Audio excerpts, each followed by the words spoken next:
All right. Well, it looks like we've got some breaking news. Apparently, visas have been denied for Palestinian officials ahead of the UN General Assembly. In just a few weeks, the world will watch a procession of world leaders take to this stage to speak to the UN General Assembly. But this year, the familiar face of Palestinian Authority President Mahmoud Abbas will likely be missing, along with 80 members of his delegation. Can you believe working in the Trump administration, and because you are Bibi Netanyahu's bitch to such a large degree, that you're like, yeah, you know what would be really, really funny? It's not like the Palestinian delegates need to be there in order for the Palestinian state to be recognized anyway. Like, there can still be a vote. They can still vote in absentia. Like, it's not gonna fucking do anything. It's like if you don't rock up to your court date, right? It's like if you have court, like say if you've been charged with crime and you don't rock up, all that's going to happen is that you're going to be found guilty in absentia, right? Because you can't even mount your defense in that case. But obviously this is a vote. I'm just using it as an example for like procedural like votings and rulings and things like that. Like most countries have decided that they're going to, so this is just obstructionism from the Trump administration. This is just straight up obstructionism. But yeah, I can't believe that. That is such a petty child tantrum chucking child move to pull. Seriously, what a bunch of daros. What a bunch of dickheads. After the Trump administration denied their visas. The State Department said that is, unless they condemn the October 7th attack, drop cases at the International Court of Justice and International Criminal Court, and stop. What? They want them to drop ICC prosecution? No, sorry. War crimes need to be prosecuted. Don't you? Nah. That is disgusting. Is this real? Holy shit, what the fuck is this? Why isn't this like breaking news everywhere? This is insane. What the actual fuck? Seeking recognition of statehood. That last one, critics say, is likely the real reason for the move. People like Mark Rubio, for example, take positions based on what Israel would want. I don't think the Israelis would want to have a Palestinian president in the United Nations in New York celebrating the recognition of 10 or 15 or even 20 possibly countries of the state of Palestine within a couple of weeks. Of the 193 nations that make up UNGA, 147 already recognize Palestine as a state. But this year at the UN, at least 4 close allies to the U.S. have promised to do the same. Canada intends to recognize the state of Palestine. Yay! Yay! Yay! And there could be more, according. Yeah. New Zealand, I reckon, will come. How dare you make fun of your mentally handicapped president? Tariffs have gone up on Australia by 500%. That's okay. And New Zealand, that's okay. That's all right. I'm sure we'll survive without diabetes. Isn't that your biggest export? I'm sure we'll survive without diabetes. We'll be all right. We'll be okay. I myself am very skinny and exercise, so, you know. We're like... We do like fried chicken, though. Thank you for fried chicken, America. We appreciate it. We do appreciate it. You'll miss our McDonald's. That's okay. That's all right. We have other burgers. We'll survive. Very close. 160 states recognizing the state of Palestine, which means for those who are still the very few who are not convinced yet, how many more do you need from states that do recognize the state of Palestine and do believe in the implementation of the two-states concept? At its founding, the U.S. signed on to the UN Headquarters Agreement, which the UN spokesman points out. Headquarters Agreement deserves to be read, notably, I think, sections 11 and 12. We obviously hope that this will be resolved. It is important that all member states, permanent observers, be able to be represented. But the U.S. did that once before to a Palestinian leader. In 1988, the Reagan administration refused to allow the then head of the PLO, Yasser Arafat, to come to New York. So the UNGA voted to move the conference to Geneva, Switzerland. Despite the move, the world will likely see more leaders embrace Palestine as a state, even if its recognized leader won't be the one attending. Patty Culhane, Al Jazeera, Washington. Don't miss out and get the full picture. Don't tell me what to do. You're not my mom. I'll do what I want, lady. Nationwide protest in Israel over... Wait, should we... Oh, let's watch this one first, and then we'll go back to that one. We're just skipping all over the place. That's what we do. Hundreds of released criminal detainees to be deported to Pacific nation. Ooh. Home Affairs Minister Tony Burke has met with the President of Nauru to sign a deportation deal. Australia will give the Pacific Island nation $400 million to take out criminal migrants. Amanda Kopp has the story. The man charged over this attack on a... Oh, jeez. I blacked Oh. out. I thought I was dying. Allegedly carried it out after a High Court decision forced the release of hundreds of immigration detainees, some with violent criminal histories. We want to see as many of these people removed from our community.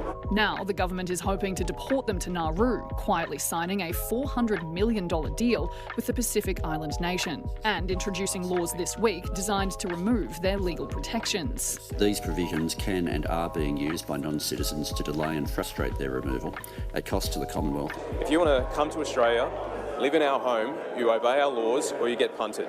That rejected by some. Suspending natural justice is a new low for the Labor government. Incredibly alarming that we would allow this unchecked, unfettered power in our legal system. International trips usually come with a lot of fanfare. In this case, though, the Minister's office hasn't even provided one photo of his visit to Nauru. While Labor keeps quiet, not so quiet will be planned protests this weekend, pushing back against so-called mass migration. We didn't vote for 500,000 migrants a year. Fight, fight, fight. The government outright condemning the protests, the opposition with more nuance. In Australia, we protect the right to an opinion and the right to protest. But that must be done peacefully and respectfully. Amanda Kopp, 9 News. And for more on the planned protest activity here in Melbourne tomorrow, Ollie Haig's in the studio. Ollie, police have issued G'day, Ollie. people to attend... G'day, Ollie. What is crack-a-lackin'?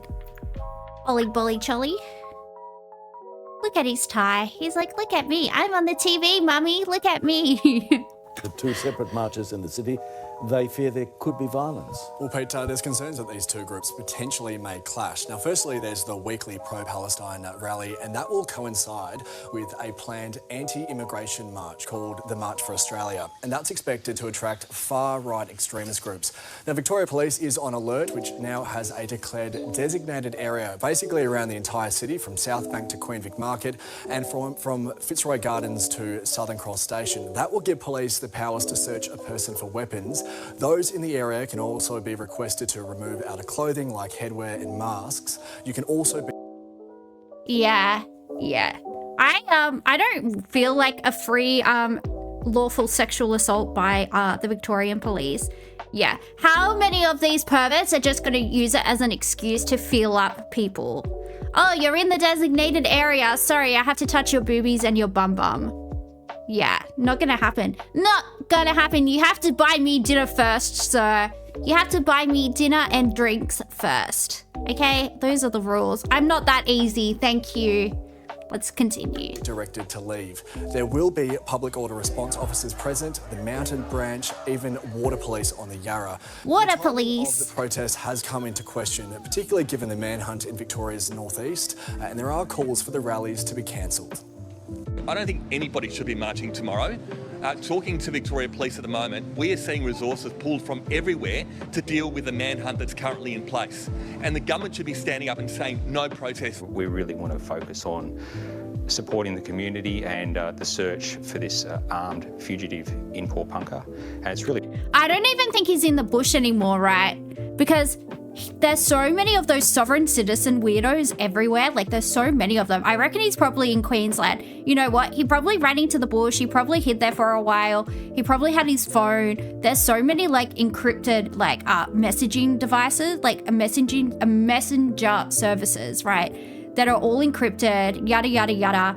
They probably all use them. The sovereign citizens probably all use them. He probably said to his mate, hey, can you pick me up from this road? Yada, yada, yada. He's probably already like across the New South Wales border, across the Queensland border. He's probably in like rural Queensland. I don't know why. I just feel like he's in Queensland. I reckon he's not even in the bush anymore. I reckon he's been in contact with like all these other little weirdos and they all like had the the underground railroad of like weirdo-ness, and they like smuggled him somewhere. I don't even think he's in the bush in that region anymore, honestly. Because they all got the technologies, guys. They all got the technologies. Frustrating that we've got to put this amount of police to a protest in the city where people are intent on coming together and clashing.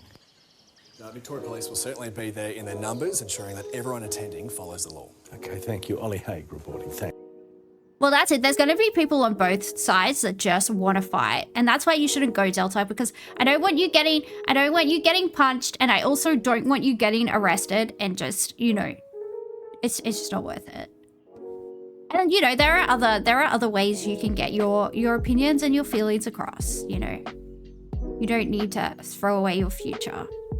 You'll tell the police they have no sovereignty over you. I mean, good try, Delta. Nationwide protests in Israel over Gaza ceasefire and hostage deal. Homes, streets, lives reduced to dust by Israel's relentless assault. Umamjid's voice trembles with fear as she speaks. Destruction. It's total destruction everywhere, she says. We walk in panic, we sleep in panic, we sit in panic. The outskirts of Gaza City are under fierce bombardment as Israel's army prepares for an operation to take full control of it. 3-year-old Natalie's father caresses his daughter, pulled out from underneath the rubble. We were sitting in the shop, he says, when everything suddenly went grey, and there was a sound just like that. Elsewhere in Gaza City today, journalists paid their respects to 5 colleagues killed yesterday in twin strikes by the Israeli army. Prime Minister Netanyahu described it as a tragic mishap. Yeah. More than 200 journalists. Yeah, totally not a precise intended strike. Just an accident, guys. Just an accident. Whoops-a-daisy. Killed in Gaza. There's no doubt here as to why they died. The occupation deliberately targets journalists, knowing the impact of the Palestinian image, the Palestinian report across the world. In Israel, the day began with protests by supporters of the hostages still held in Gaza, calling for a deal that would secure their release and end the war. Hamas has already agreed to a ceasefire proposal and partial exchange, but Prime Minister Netanyahu is insisting only a complete surrender by the militants will end the bloodshed. Ruby Chen's son, Itai, was an Israeli soldier. More proof that Israel doesn't care about the hostages? Yeah, it's never been about the hostages. The hostages are just a convenient excuse, a convenient pretext to do what they've always wanted to do, which is to level Gaza, ethnically cleanse Gaza, and annex Gaza. And then it'll be the West Bank, and then it will be probably Jordan or Egypt, or yeah, they're just gonna, it's just an expansion. It's just an expansion. The expansion of Greater Israel project. Get access to the gas of Gaza's coast. Yeah, well, that is probably a motivating factor. But yeah, I just think it's always been the plan for them to have a greater state of Israel, because they're like weirdos. Abducted on October the 7th. Every dinner table, we have a missing chip. Now dwell upon that and reflect. What does that mean? Each and every one of you listening to me now. Tell me, what's your message to your government today? We are the people. I think it's the majority of the people that say one simple thing. We all want to dismantle Hamas. But before that, there are those 50 hostages. 50 hostages that are either sons, husbands, siblings, a universe. For many months, it's been clear there's a significant majority in Israel willing to end the war to get the hostages back. Here, mothers with toddlers gathered in protest. Well, I think the war should be ended. I mean, all of the hostages should come back home now. You're a mother. You must see so many children in Gaza are being killed as well. How does that make you feel? It's horrific. But amongst demonstrators, there were also many who criticise Israel's political leadership yet still support its army. The suffering that is going on in Gaza is not the military's fault, and sometimes Hamas is, not sometimes, all the time, Hamas is showing pictures of kids who are not even related to what's going on. Every day in Gaza, children are among... What a sociopath. And she's got tattoos. You're not allowed to get tattoos under Jewish law, by the way. You're not allowed to get tattoos. It's forbidden. She can't be buried in a Jewish cemetery with tattoos. Just saying. Just saying. Interesting. Supporting Israel like that, yada yada yada, when you don't even abide by the Jewish laws. Interesting. Amongst those killed by Israeli bombs.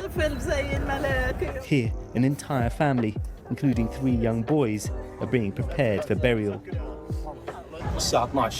They were targeted whilst they were sleeping by a drone, this man says. The children were torn apart. Despite all the blood, all the tears that have been shed already, yet more look to lie ahead. Yeah, that lady with the tattoos was just basically saying, oh yeah, like the dead children, they're just propaganda. They just found like some dead, injured, starving children somewhere else. How psychotic do you fucking have to be? Jesus Christ. Look at these poor little babies. How, like there's nothing in my soul that can see a child that's hurting and like be okay with that. If you're okay with that, if you can dehumanize fucking children, remove yourself from society, please. Please. We don't want you here because you're gross and you're evil and you're dumb and you're stupid and you smell and no one likes you and you have no friends and you're a loser and you pee your pants. Uh-oh. I've been targeted several times in Gaza, but this time it was caught on camera twice. This was the first explosion, 10 a.m. yesterday outside Nasser Hospital. An Israeli strike targeted the top floor of one of Gaza's largest hospitals.